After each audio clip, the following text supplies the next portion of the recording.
She's not my daughter. She never was. Not in any way that mattered. He said it like he was ordering coffee. Flat, practiced, like he'd rehearsed it in the bathroom mirror until all the poison sounded reasonable. I was standing 6 feet away from him in a courtroom in downtown Philadelphia, close enough to see the crease in his navy tie, close enough to smell the same cedar aftershave he wore when I was 9 years old, and still believed he'd come to my ballet recital. He didn't come, of course. He never came to anything. But I kept a bottle of that aftershave hidden under my bed for years, just so I could unscrew the cap and pretend he was in the next room. 6 feet away. That's the distance between us when he denied me. The courtroom was cold the way old municipal buildings are cold, the kind of cold that lives in the marble and never leaves, not even in July.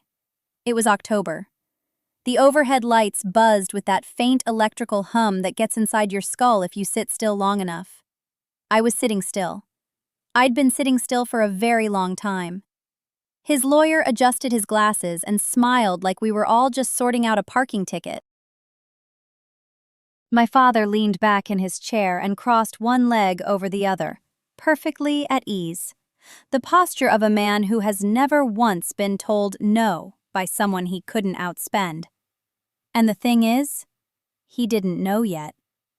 He had no idea what was in the brown accordion folder, sitting on the table in front of my attorney. He didn't know about the letter, or the trust, or the signatures. He didn't know that the judge assigned to this case, the Honorable Margaret Chen, had already read every single page.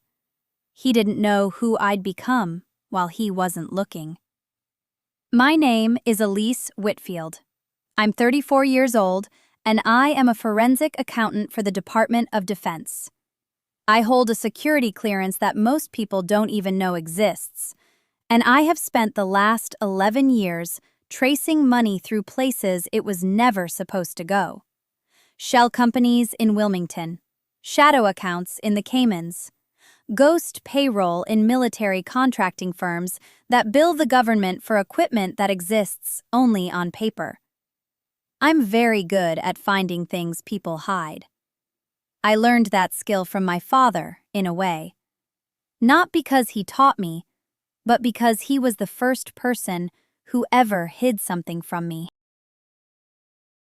This is the story of how my father tried to erase me from his life, his legacy, and his family name. It's also the story of how, in a quiet courtroom on a Tuesday afternoon, a judge froze mid-sentence when she heard the name he'd been running from for 30 years. Not my name, his. But I should start before the courtroom. I should start with who I was before any of this happened, because that's the part people never ask about. They want the moment, the reveal, the look on his face. And I'll give you that, I promise. But if you don't understand the silence that came before it, the reveal is just noise. I grew up in Kensington, which, if you know Philadelphia, you know is not the same zip code as my father's life. My mother raised me in a row house on East Allegheny Avenue with a kitchen window that looked out onto the side of another row house, close enough that I could hear Mrs. Delgado next door singing hymns while she cooked. The walls were thin. Everything was thin. The carpet, the curtains, my mother's patience for questions about my father. She worked 2 jobs, cashier at a Wawa during the day, night shift at a nursing home on Frankfort Avenue. She smelled like industrial soap and energy drinks. She was the toughest person I've ever known, and she never once said a bad word about him. Not once. Which, looking back, might have been her only mistake. Because silence, when you're a child, sounds a lot like forgiveness. And I forgave him for years before I even understood what he'd done. He was a man named Gerald Whitfield. He was not from Kensington.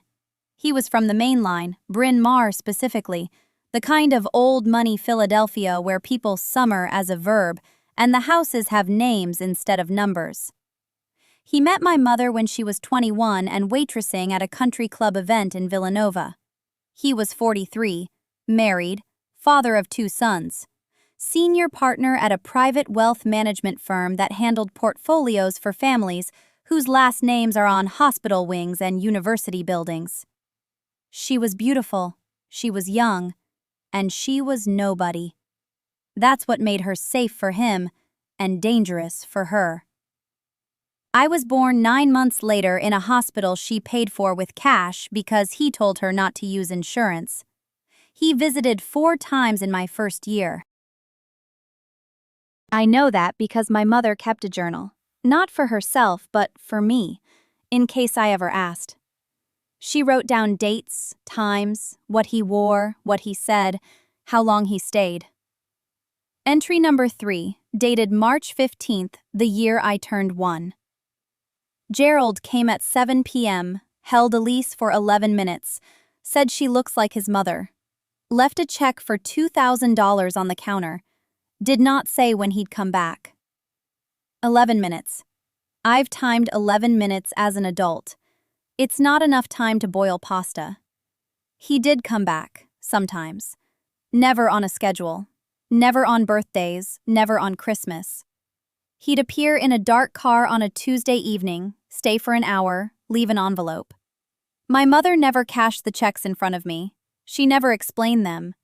But I found the box when I was 12, a shoebox in her closet labeled "Winter Scarves" that held nothing but deposit slips and a single photograph of a man I recognized only from the back of his head as he walked away from our door.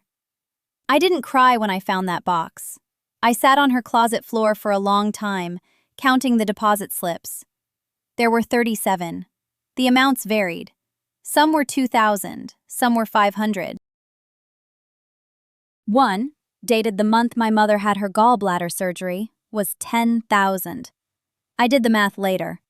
Over 12 years, he'd given my mother just under $94,000. It sounds like a lot until you realize his firm managed over $3 billion in assets, and his personal net worth, which I would eventually calculate to the penny, was just north of $47 million. He gave my mother the financial equivalent of pocket change, and he gave me 11 minutes.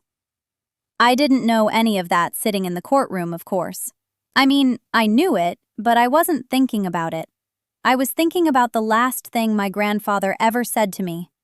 My mother's father, Joseph Kaminsky, a retired pipe fitter who lived above a hardware store in Port Richmond and played chess every Saturday in a park on Belgrade Street with other old Polish men who called each other by last names only. He had hands like worn leather, and he smelled like pipe tobacco and WD-40, and he was the only father I ever actually had. He died when I was 19.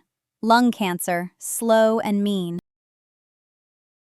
The last time I saw him, he was in a bed at Temple University Hospital, with tubes in his arms and the Phillies on a muted television. He looked at me and said something I didn't understand until years later. "Elise, the people who underestimate you are giving you a gift. Don't return it." I thought it was the morphine talking. I nodded and held his hand, and he fell asleep, and 3 days later, he was gone. That was 15 years ago.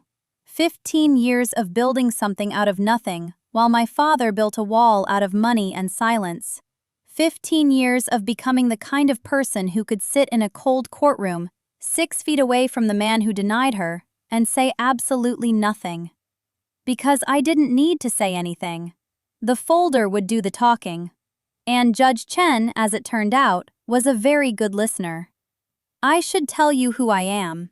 Not who my father says I am, not who the court documents describe in their cold procedural language, but who I actually became while no one in my family was watching. My name is Elise Moran. I'm 41 years old. I'm a forensic accountant with the Pennsylvania Attorney General's office, specializing in financial fraud and asset concealment. I've testified in front of grand juries 11 times. I've helped dismantle a construction kickback ring in Bucks County that had been bleeding public school budgets for a decade. I hold a CPA license, a certified fraud examiner credential, and a master's degree from Villanova that I paid for by working overnight shifts at a FedEx sorting facility in King of Prussia. I drove a 2004 Honda Civic with a cracked windshield for 7 of those years. The heater worked about half the time. I am 5'3". I weigh 128 pounds. I have my mother's dark hair and my grandfather's jaw, which is square and stubborn, and looks wrong on a woman's face until you realize it's the jaw of someone who doesn't move when pushed. I have a surgical scar on my left knee from a torn ACL I got playing lacrosse at Northeast High School. Nobody came to that surgery. My mother was already gone, moved to Arizona with a man who sold swimming pools, and my father had a different family by then. A clean one. One that didn't remind him of the years he'd rather forget. People meet me and they think quiet. They think polite. They think small. I've sat in depositions across from men who ran multi-million-dollar fraud schemes, and they looked at me like I was the intern who brought coffee. One of them, a contractor from Allentown named Garfield, actually asked me if I could get him a water. I said, sure. Then I opened my laptop and showed him the shell company he'd routed $400,000 through using his teenage daughter's social security number. He did not ask me for anything after that. That's the thing about being underestimated. You learn to move through rooms without disturbing the air. You learn that silence is not weakness, it's positioning. My grandfather taught me that. Pop Joe, everyone called him, though his real name was Joseph Moran, and he'd been a pipe fitter at the Philadelphia Navy Yard for 31 years before they closed it. He had hands like catcher's mitts and a voice like gravel poured slow. He raised me from the time I was 9, after my mother left and my father decided that his new wife, Christine, and their 2 sons were the family that counted. Pop Joe lived in a row home on Tyson Avenue in Mayfair. 3 bedrooms, 1 bathroom, a backyard the size of a parking space where he grew tomatoes that tasted like summer itself. The kitchen always smelled like garlic and Old Spice. He ironed his shirts every Sunday night.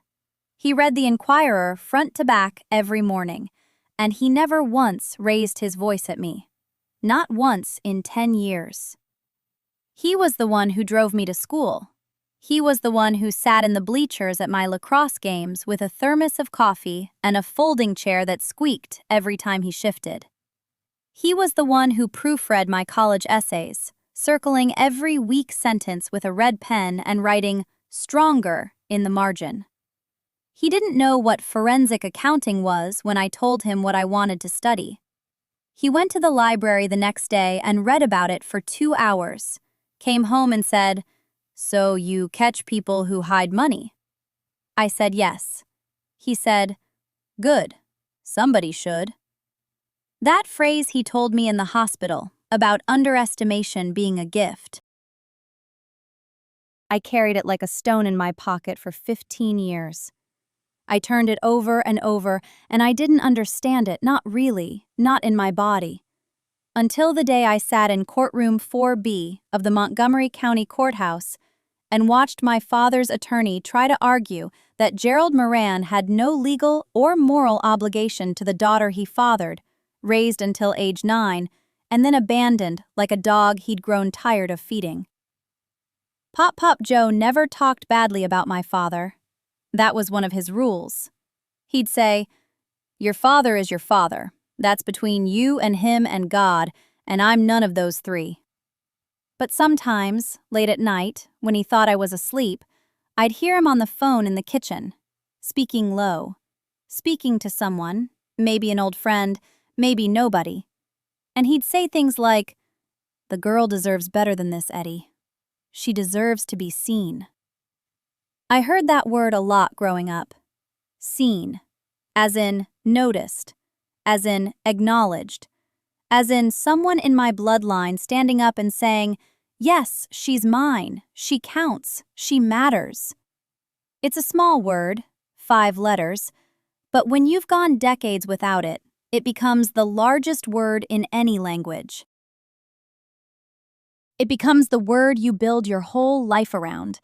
either chasing it or proving you never needed it in the first place. I chose the second option. I built a career that didn't require my father's name or his money or his approval. I bought a small brick twin in Glenside with a mortgage I could handle alone. I adopted a gray cat named Radar, who sleeps on my case files. I have 2 close friends, not 20, and both of them would lie to a federal agent for me, which, in my line of work, is the highest compliment you can receive. I don't drink much. I don't date much. I run 4 miles every morning along the Wissahickon Trail before the sun comes up, and in those miles, I am no one's abandoned daughter, no one's forgotten mistake. I am just a woman moving through fog, breathing hard, alive. That is who I am. And that is who my father forgot he was dealing with when he decided to take me to court. The first time my father erased me was in 1998. I was 14 years old, and it was the spring awards ceremony at Cheltenham High School. I had won the regional forensics competition that year, the only freshman in the district to place, and my name was printed in the program in bold letters. My mother had driven me to the school in her rusted Accord, ironed my blouse in the bathroom while I brushed my teeth, told me she was proud before I even walked through the auditorium doors. She sat in the 3rd row, alone, with her purse on the empty seat beside her in case my father showed. He did not show. I found out later from my aunt that he had been at a dinner in Bryn Mawr with clients from his firm, celebrating a settlement he had closed that afternoon. When my mother called him that night to tell him I had won, that his daughter had stood on a stage and spoken clearly and well and been recognized for it, he said congratulations. Then he said he had to go because the valet was bringing his car around. I did not cry about that. I was 14 and already learning. The second time was 2003. I had just been accepted into Temple Law on a full academic scholarship, one of 11 students in the incoming class to receive one. My mother called my father to tell him because she still believed, after everything, that he might want to know. He listened. He said that was nice. Then he asked her whether she had received the child support modification papers his attorney had filed, because now that I was 18, he wanted to reduce his obligation. In the same phone call. In the same breath. His daughter gets into law school for free, and his first thought is that he can finally pay less. My mother did not tell me about the second part of that conversation for years. When she finally did, sitting at her kitchen table in Winmore with her hands wrapped around a mug of tea that had gone cold, she said she had wanted to protect me from knowing. I told her she had not protected me. She had only delayed me. There is a difference. The third time was 2009. I had passed the bar on my first attempt and joined the Montgomery County Public Defender's Office. I was 25, earning $41,000 a year, driving a car with a cracked windshield, and representing people whose lives depended on whether I had read the case file carefully enough the night before. I was good at it. I was very good at it. My supervisor, a woman named Janet Osei, who had been a public defender for 22 years, told me during my first annual review that I had the rarest quality a defense attorney could have. She said, "Most young lawyers want to talk. You want to listen, and juries trust people who listen." That same year, my father's firm was featured in Philadelphia Magazine, a profile piece about his practice, his reputation, his legacy, 3 pages with photographs. In the article, the interviewer asked about his family. He mentioned his wife, Diane. He mentioned his son, Garrett, who was then a sophomore at Villanova.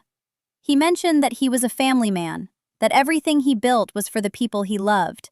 He did not mention me, not once, not even as an afterthought. I read that article sitting in my office on a Thursday afternoon, with a sandwich I had not finished, and a stack of intake files on my desk. I read it twice.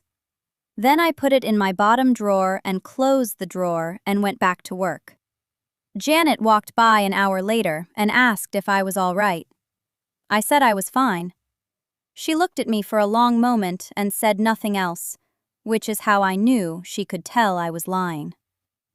The fourth time was 2014, and this was the one that should have broken the pattern, because this time, he did not merely ignore me, he used me. My grandfather had been declining for months. Papa Lou could no longer drive to his bench by the creek. He could no longer hold a book steady. He had moved into an assisted living facility in Ambler, and I visited him every Sunday without fail, bringing him the lemon cookies from the Italian bakery on Keswick Avenue that he loved, and sitting with him while he told me the same stories I had heard 100 times. And every time, I listened as though it were the first. My father visited twice in 6 months. Both times, he brought Diane. Both times, he stayed less than an hour. Both times, he asked Papa Lou about the house. The house was a 3-bedroom stone colonial on a 1/4 acre in Flowertown that my grandfather had owned outright since 1971. It was worth maybe $420,000 in that market. My father wanted it. He had always wanted it.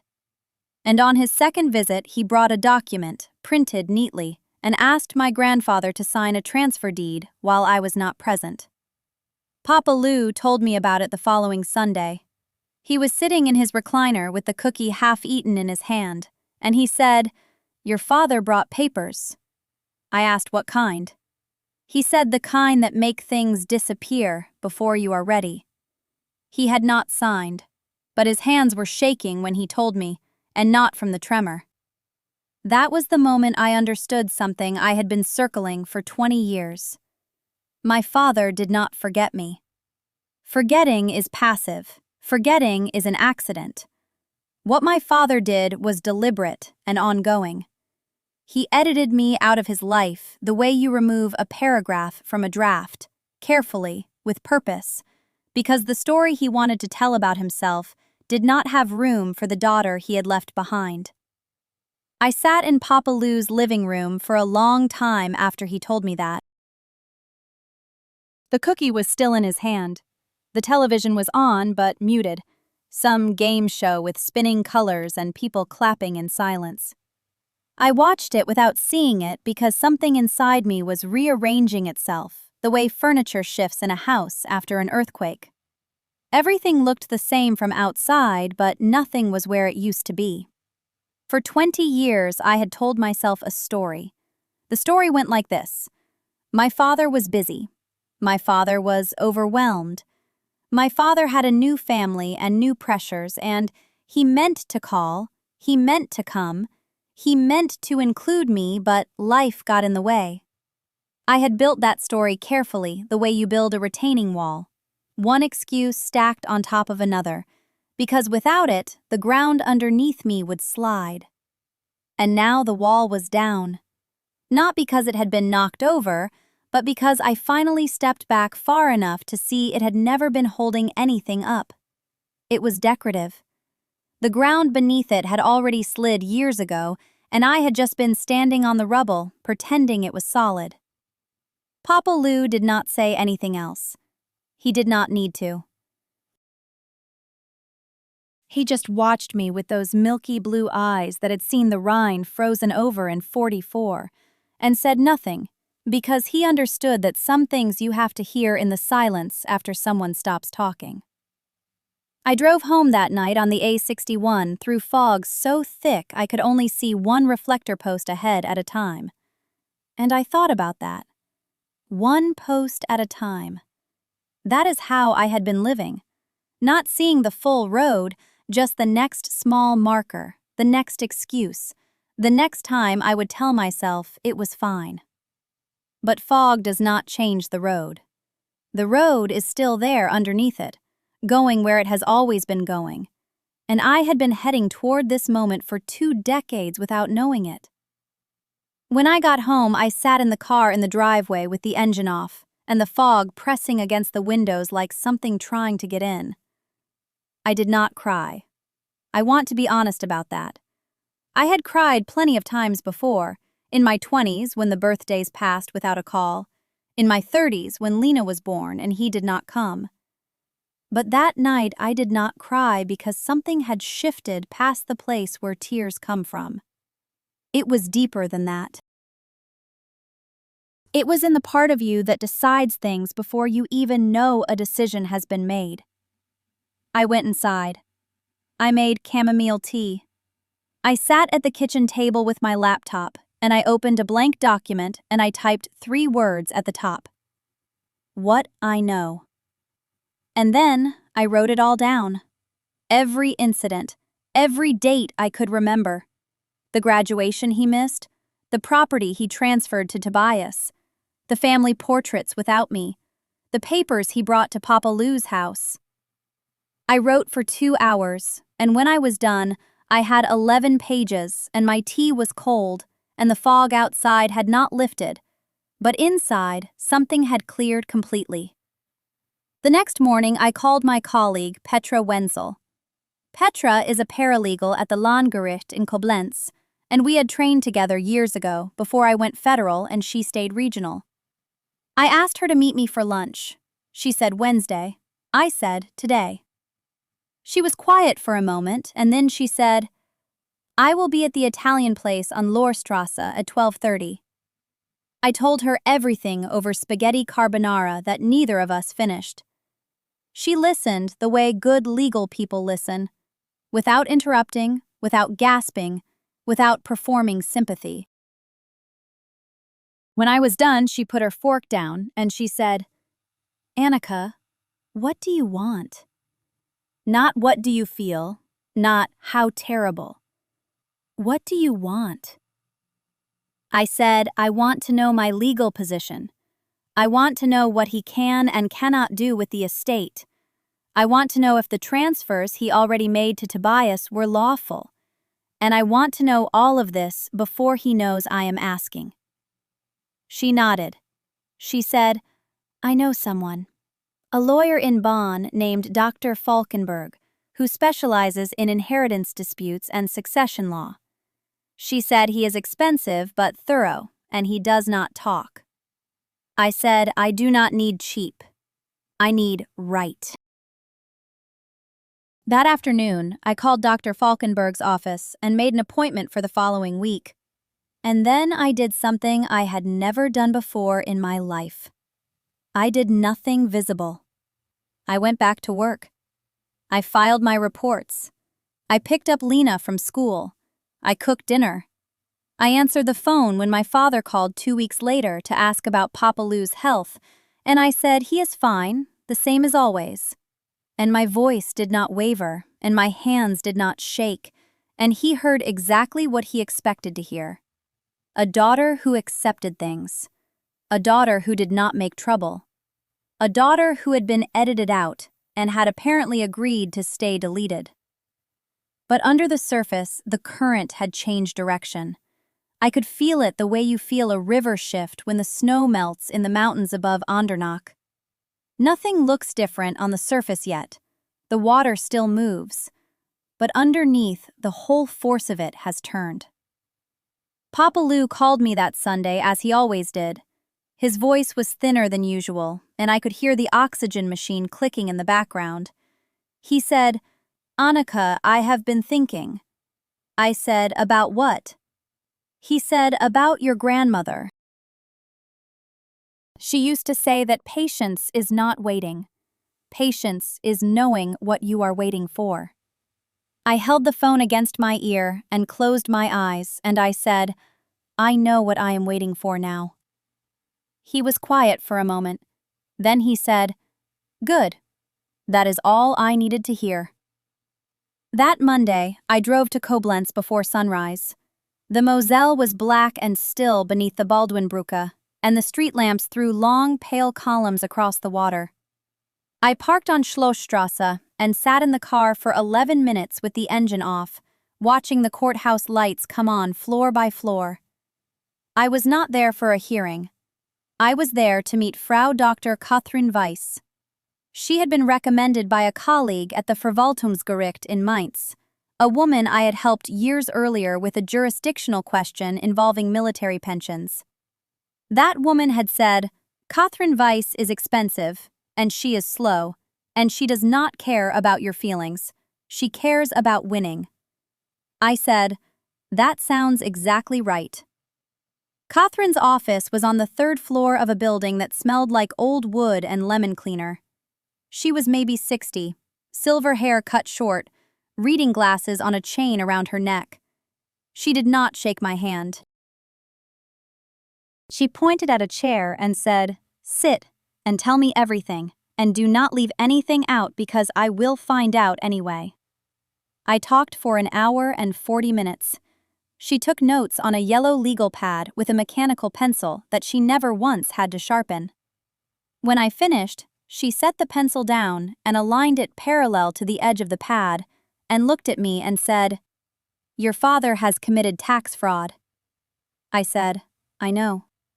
She said, "He has also committed fraud against the Grundbuchamt by misrepresenting the ownership structure of the Remagen property." I said I suspected that. She said, "There is a third thing, and this one is worse. The Gesellschaft Bürgerlichen Rechts that holds the vineyard land in Downau was established with capital that belonged to your mother's estate. Your father used inheritance funds that were legally earmarked for you and your brother to capitalize a company that he then transferred to himself and his second wife." I sat very still. Outside, a tram passed, and the windows rattled softly in their frames. She said, "How long have you known?" I said, "I have known something was wrong for 7 years. I did not know what." She said, "That is a common answer." She opened a drawer and took out a folder and placed 3 documents in front of me. She said, "These are the forms you will need to file a Pflichtteilsanspruch. This is your statutory share of your mother's estate. Under German law, your father cannot disinherit you from this, no matter what his will says. He can leave everything to Margit. He can write your name out of every document he owns. But the Pflichtteil is yours by blood and by law, and it cannot be taken." She quoted a number. I will not say it here because the exact figure matters less than what it represented. It was enough to buy a house. It was enough to know that my mother's death had not only broken our family, but had been used as raw material for someone else's life. I drove home that evening on the A61 through fog so thick I could barely see the taillights ahead of me. I did not turn on the radio. I did not call anyone. I sat with both hands on the wheel, and I felt something settle in my chest, like a stone finding the bottom of a well. Not anger. Something past anger. Certainty. Over the next 4 months, I built my case the way I had been trained to build operational briefs at the Bundeswehr. Quietly, methodically. With redundancies for every assumption. Catherine requested the financial records from the Amtsgericht Sinzig. She obtained the original Grundbuch entries for both properties. She subpoenaed the bank statements from Deutsche Bank and Sparkasse Koblenz that showed the transfers my father had made in the 14 months following my mother's death. Every document confirmed what she had suspected. The money that should have been divided between Jonas and me had been funneled into structures my father controlled entirely. I told no one. Not Jonas, not my friends at the base, not even Papa Lou, though that was the hardest silence of all. He called every Sunday, and I answered, and we talked about the weather in Andernach and the state of his garden and the sparrows that had nested in his rain gutter. He never asked about my father. He never asked about the case. I think he knew that asking would have been a kind of pressure, and pressure was the one thing he had promised never to apply. There was one evening in February when I almost broke. My father called me. It was rare for him to call, and I answered without thinking. He said he and Margit were planning a trip to Mallorca for Easter, and he wanted to know if I could watch the dog. Not visit. Not join them. Watch the dog. I said yes, of course, And after I hung up, I sat on the kitchen floor with my back against the cabinet, and I pressed my palms against my eyes, and I breathed, and I breathed, and I breathed, until the shaking stopped. The next morning, I emailed Catherine 3 more documents I had found in my mother's old filing cabinet in the basement. Insurance papers, a letter from a notary in Bad Neuenahr dated 2 weeks before my mother died, and a handwritten note in my mother's handwriting that said Werner knows about the Dernau account. He promised to keep it for the children. Catherine called me that afternoon. She said, "Annika, this changes everything." I said, "I know." She said, "We are not filing a civil claim anymore. We are filing with the Nachlassgericht, and we are requesting a full accounting, and if your father does not comply, we will refer the matter to the Staatsanwaltschaft." I said, "Do it." She said, "Are you sure? Because once this starts, it does not stop." I said, "I have been stopped for 7 years. I am sure." The filing went in on the 4th of March. My father would receive notice within 10 business days. He would learn that his daughter, the quiet one, the one who watched the dog and stayed deleted from the family chat, had hired one of the most respected inheritance attorneys in Rhineland-Pfalz and was coming for every euro that belonged to her mother's memory. I marked the date on my calendar. Then I fed the cat and went to bed and slept 7 hours without dreaming. The first unbroken sleep I had managed in months. The notice arrived at my father's house on a Tuesday. I know this because Frau Weidner called me at 2:15 and said the court confirmed delivery. I was standing in the break room at the Landesamt, pouring coffee into a cup with a chipped rim, and I remember the chip because I pressed my thumb against it while she spoke and felt the sharp edge dig into my skin, and I thought, good, something sharp, something real. My father called me that evening, not my phone.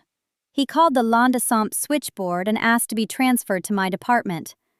The receptionist put him through because she did not know any better, and suddenly his voice was in my ear at my workplace and he said, "Lisa, what is this nonsense I received today?" I said, "You should speak with your attorney." He said, "I do not need an attorney because this is a family matter." I said, "It stopped being a family matter when you forged signatures on transfer documents." He was quiet for 4 seconds. I counted.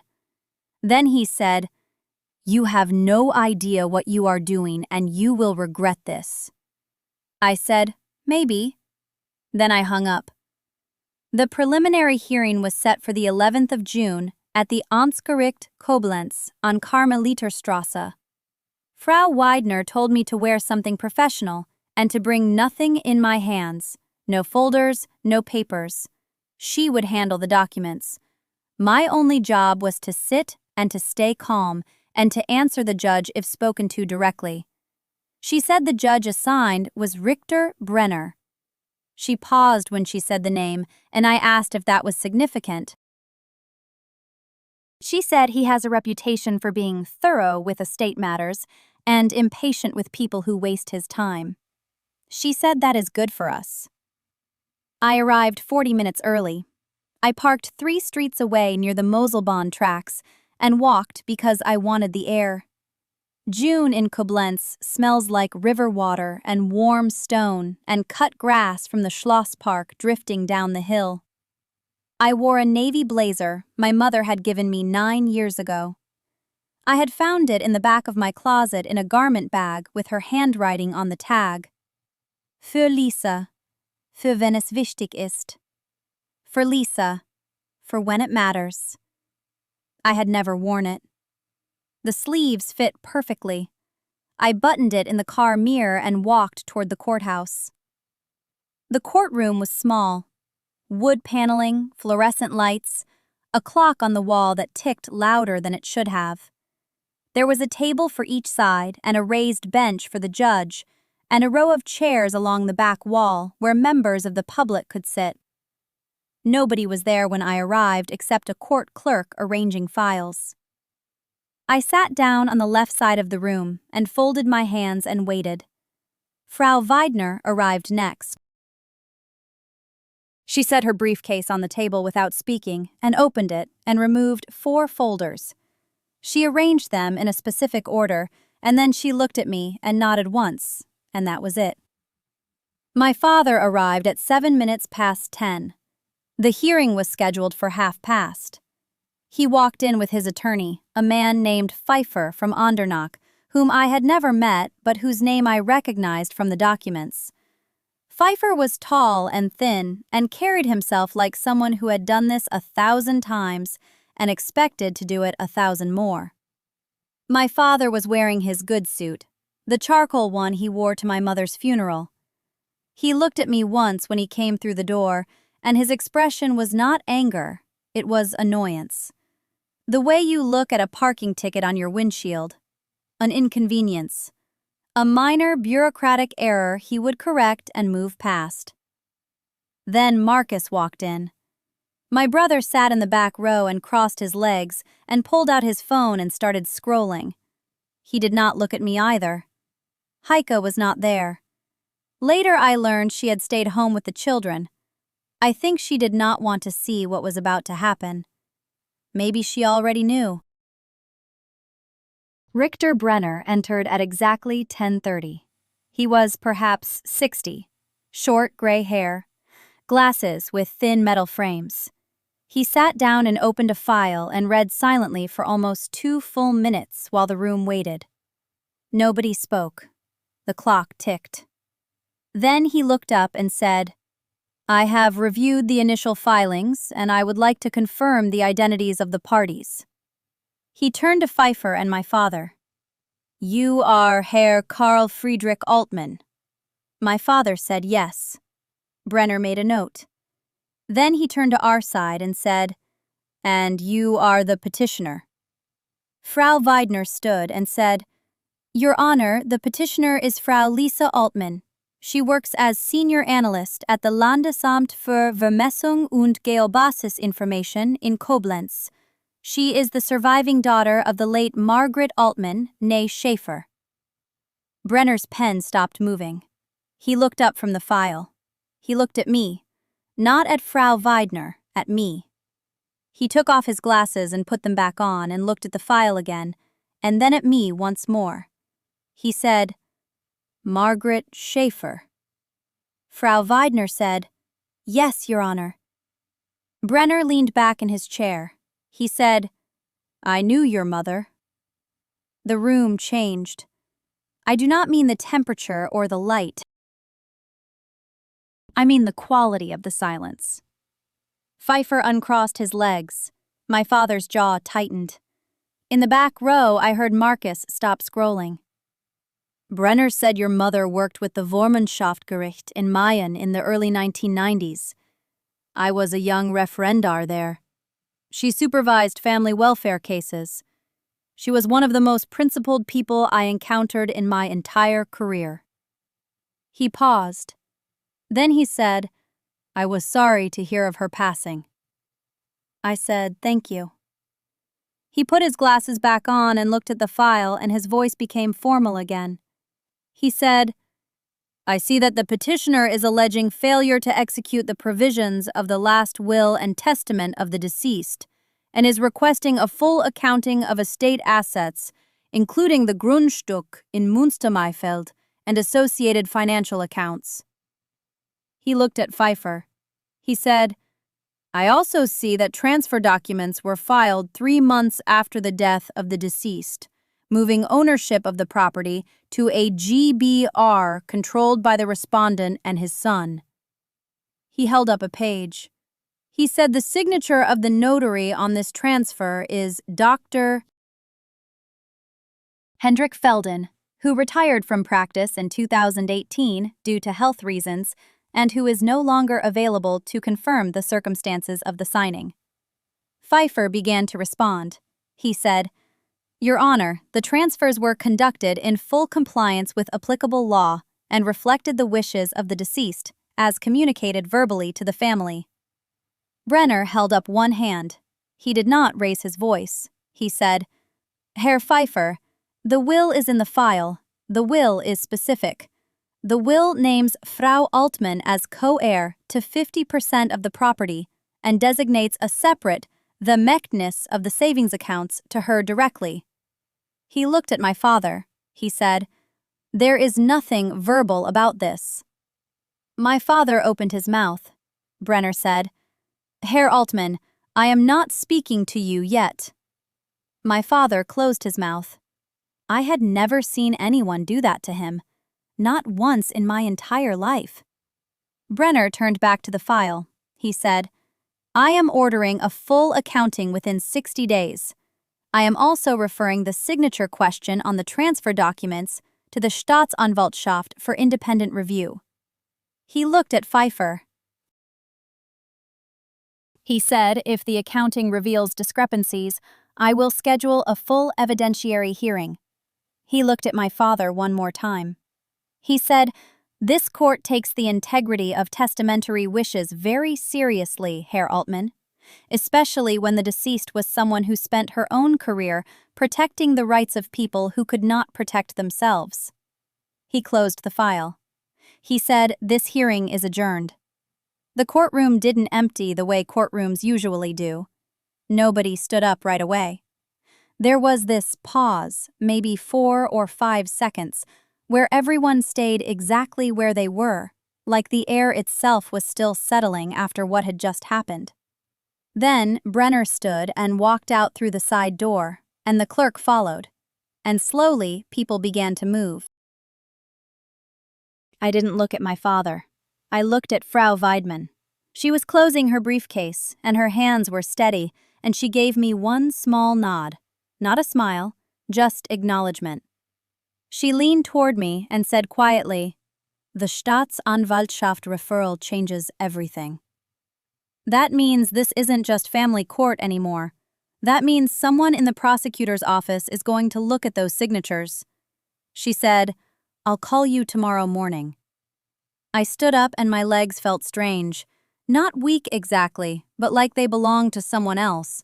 Like I had been holding myself so still for so long that my body had forgotten how to be a body again. I picked up my bag. I walked toward the aisle. My father was still sitting. Pfeiffer was whispering something to him, and my father was staring straight ahead at the empty bench where Brenner had been. His face wasn't red anymore. It was gray. I had seen my father angry 1,000 times. I had seen him dismissive and cold and cruel in that particular way he had, where he made you feel like your existence was an inconvenience he was tolerating. But I had never seen him look like that.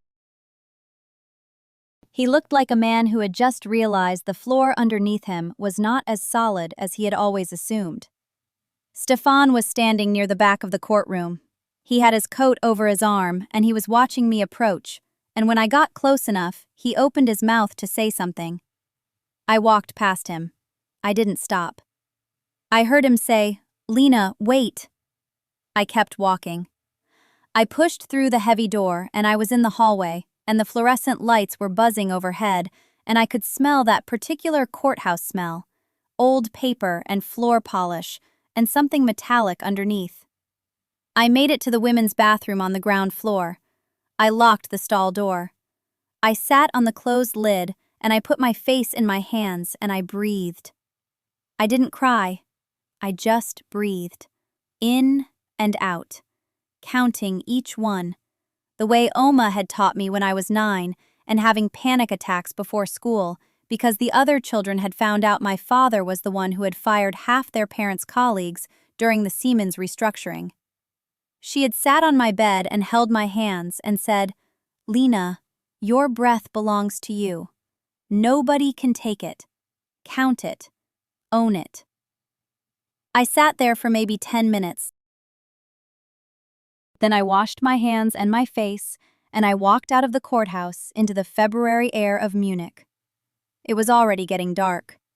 The Nymphenburger Strasse was wet with old snow turned to slush, and the headlights of passing cars smeared across the pavement like something half-remembered.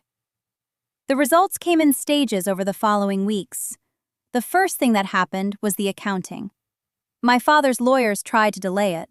They filed a motion arguing the 60-day window was unreasonable given the complexity of the estate. Brenner denied it in 4 lines. The accounting firm, an independent one appointed by the court and not Pfeiffer's people, began their review on March 1st. By March 22nd, they had found the first discrepancy. The Starnberg property had been appraised in November at 1.4 million euros. By the time it was transferred into the family holding company my father controlled, the recorded value had dropped to 860,000. The difference existed on paper only. No renovation damage, no market shift, just a number that someone had decided to make smaller. By April, they found the second one. Oma's investment portfolio, the one she had built carefully over 40 years, the one she used to review every Sunday morning at her kitchen table with her reading glasses and a cup of Darjeeling, had contained approximately 900,000 euros at the time of her death. By the time the estate was filed, it contained 412,000. The rest had been moved in 3 transfers between September and November, each one just under the threshold that would have triggered automatic bank reporting. Each one authorized by a signature that the handwriting expert retained by the Staatsanwaltschaft would later describe as consistent with the known hand of Heinrich Altmann and inconsistent with the known hand of Margareta Altmann. My father called me on April 14th. It was 11 at night. I was sitting in my apartment in Schwabing reading a brief for a case that had nothing to do with any of this, and my phone lit up and it said, "Papa," and I stared at it for 3 rings before I answered. He said, "This has gone far enough, Lena." His voice was different, not commanding, not cold, something I had never heard before, and it took me a moment to identify it. He was afraid. He said your grandmother would not have wanted this. He said, "You are destroying the family." I said, "Which family?" He was quiet for a long time. Then he said, "I am your father." I said, "Yes, you are. And Oma was your mother. And she left specific instructions about what she wanted done with everything she spent her life building. And you ignored every single one of them." He said, "You don't understand the financial realities." I said, "The court-appointed accountants understand them very well." He hung up. Stefan called the next day. Then again 2 days later. Then he sent a message that said, "Lena, please, Mom is not sleeping. This is killing her." I read it sitting at my desk at the Landratsamt, where I processed refugee resettlement paperwork. The job my father had once called a hobby for people without ambition. I put the phone face down and I went back to work. But it was my Aunt Renata who surprised me. Renata was my father's younger sister. She had always been quiet at family gatherings, always standing slightly behind her husband, always agreeing with whatever my father said. She called me on a Tuesday evening in late April, and she said, "Lena, I want you to know that I saw what happened at the hearing. I was there. I sat in the back. I said I didn't see you." She said, "I know." She paused. She said, "Your grandmother called me 3 days before she died.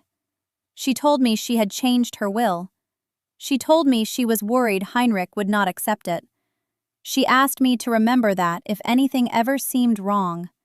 She said, 'Renata, promise me you will remember.' And I promised. And then I did nothing.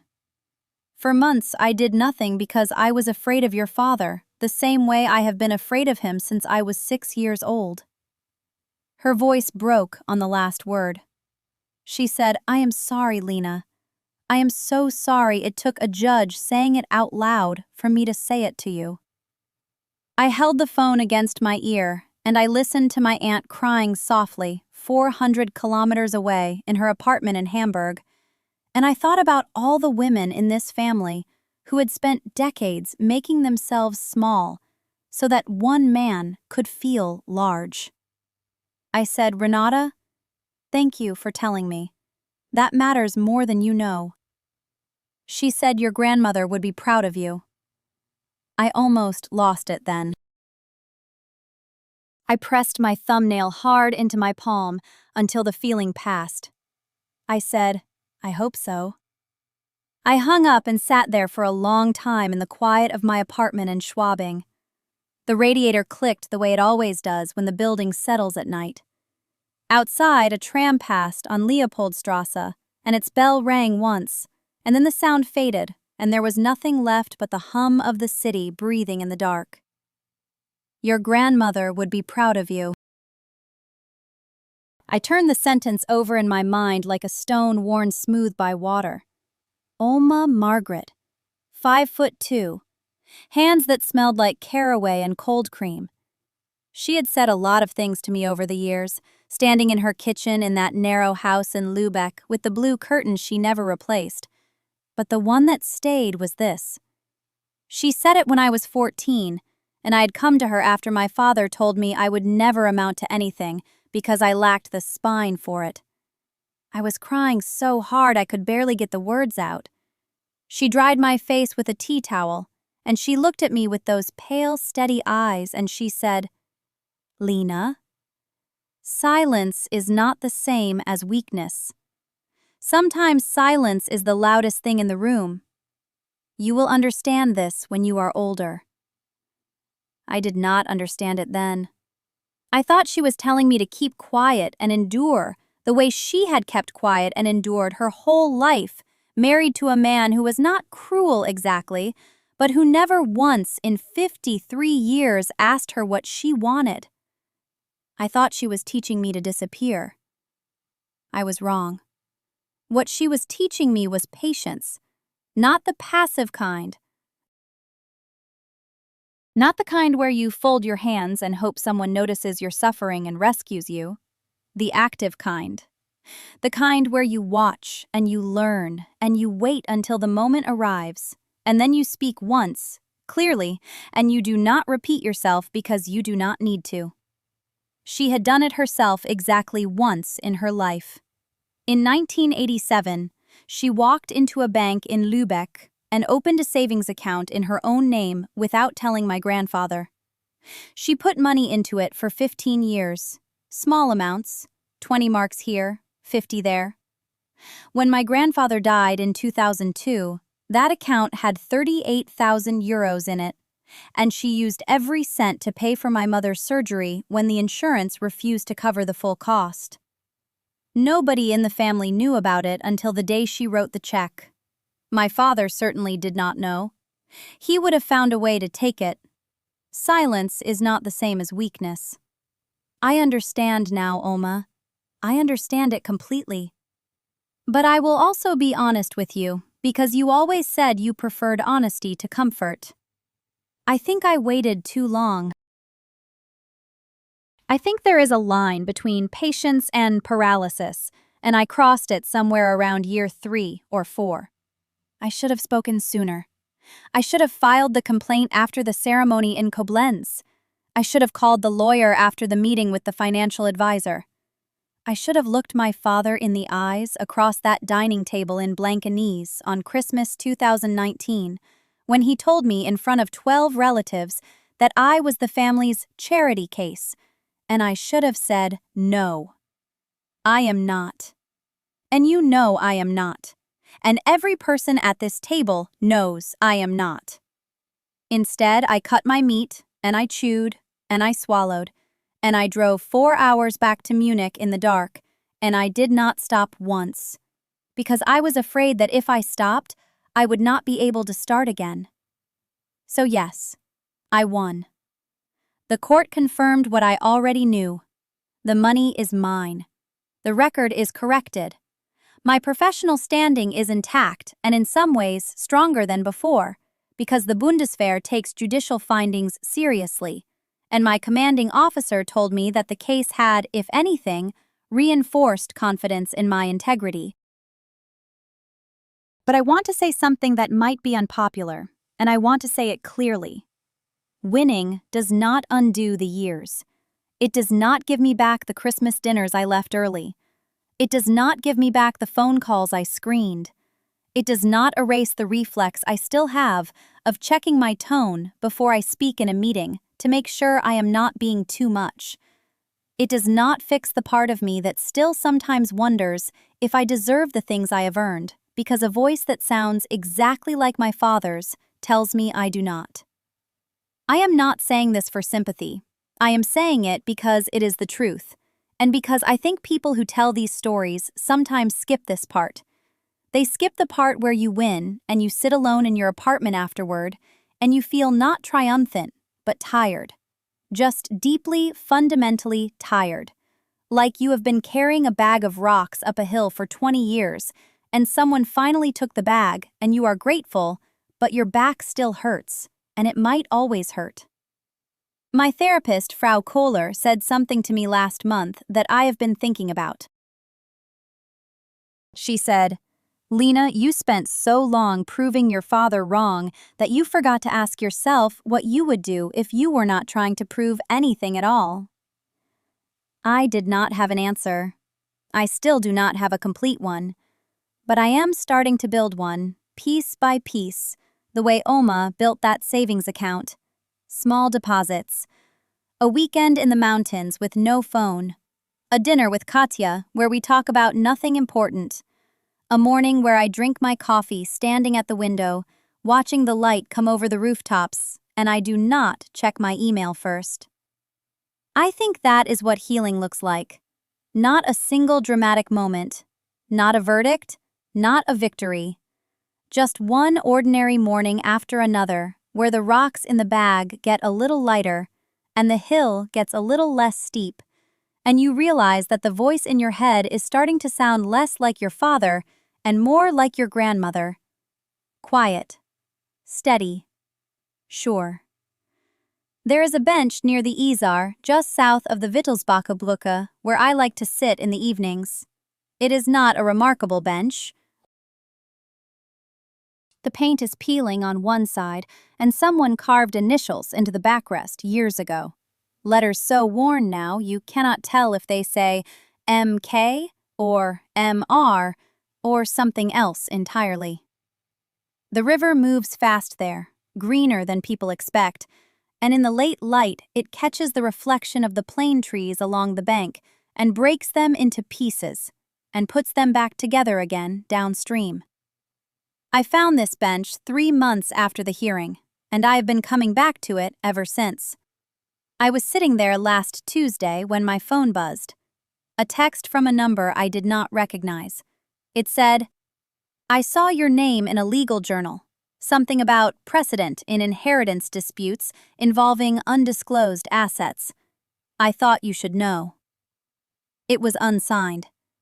I stared at it for a long time, and then I put the phone back in my coat pocket and watched a cyclist cross the bridge with a child seat on the back and a small blonde head bobbing above it. I think about legacy differently now. Not money, not property, not the apartment in Schwabing that is mine now, or the savings account that Oma built over 40 years of quiet discipline. I think about what stays in the body. What lives in the way you hold your shoulders, or the speed at which you answer a question, or the fraction of a second you hesitate before saying what you actually think. My father gave me some of that. The hesitation, the flinch before speaking, the instinct to make yourself smaller in a room so that the loudest person does not notice you. I cannot pretend he did not shape me. He did. The way a river shapes a stone, not gently and not with any intention of making it beautiful, but shaping it all the same. But Oma shaped me too. She shaped me in the weight of that envelope, in the years of saying nothing while doing everything, in the lesson I am only now beginning to understand, which is that strength does not announce itself. It does not need a stage. It does not need an audience, or a verdict, or a judge who pauses with a manila folder in his hands. Those things happened, and they mattered, and I would be lying if I said the look on my father's face that morning in that courtroom did not give me something I had needed for a very long time. It did. But it was not the point. It was never the point. The point was the bench, the river, the Tuesday evening with no one watching. The fact that I can sit here now and feel the cold come up through the wooden slats and hear the water and not be waiting for anything. Not for approval, not for acknowledgement, not for someone to tell me I am enough. Oma already told me. She told me in a way that could not be argued with or taken back or reinterpreted by a man who believed his version of every story was the only one that existed. I still see my father sometimes. Munich is large but not infinite, and we move in overlapping circles. He is smaller now. Not physically. He still has that broad chest and those heavy hands and that way of standing that takes up more space than one person needs. But the authority is gone. The automatic assumption that he will be believed. That has eroded, slowly, the way the initials on this bench have eroded, until what remains is just a shape you can barely make out. He nodded to me once across a bakery counter on Hohenzollernstrasse. I nodded back. That was all. It was enough. If you are listening to this and you recognize something in it, if there is a person in your life who has made you feel like the ground beneath you is not quite solid, like you need their permission to stand on it, I want to tell you one thing. You do not. You never did. The ground was always yours. You just had someone standing on it with you who was very loud and very certain, and who made you believe that their weight was the only thing keeping it from crumbling. It is not true. Step off their ground. Find your own. It does not have to be dramatic. It does not have to be a courtroom. It can be a bench by a river on a Tuesday with no one watching. Oma used to say, "Carry the rocks, but know they are not yours." I have been carrying them for a long time, and I have been setting them down one by one, and the bag is getting lighter, and I think she knew it would. I think she knew everything.